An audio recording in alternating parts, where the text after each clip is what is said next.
भाऊजी इकडे थोडस, भाऊजी जावई थोडं पुढे या, नाही थोडं पुढे या, म्हणजे त्या नावाच येऊ लागलं.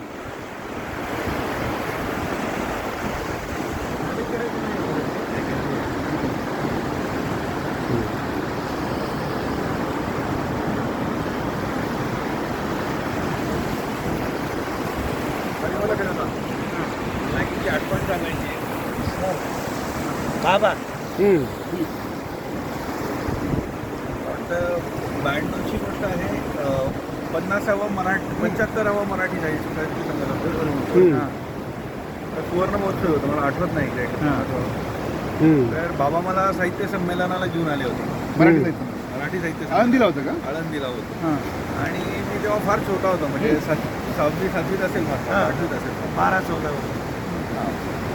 आणि त्या साहित्य संमेलनाचं वैशिष्ट्य असं होतं की ज्ञानेश्वर महाराजांच्या संजीवन 700 वर्ष पूर्ण झाले होते. ज्ञानेश्वरी नाही, ज्ञानेश्वर महाराज समाधीला घेऊन 700 वर्ष झाली होती.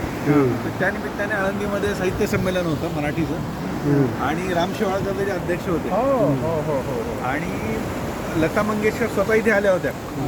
आणि रात्री 1 वाजता त्यांनी स्वतःच्या आवाजात पसायदान म्हटलं. अरे बाबा. आणि मी त्यांच्या पाया पडलो होतो. हा अनुभव फक्त बाबांमुळे मिळाला. मुलांना काय द्यावं.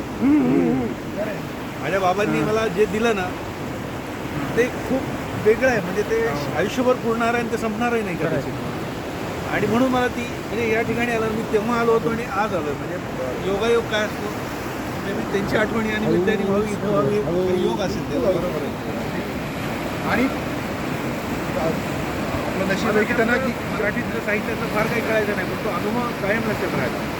आणि शेवटी बाबांना इथंच आपण आणि ही योग्य जागा आहे त्याच्यासाठी. ते प्राध्यापक होते, ते ज्ञानी होते, आणि ते तिथल्या मातीमध्ये मिसळे. चरणात ते सामील झाले. झालं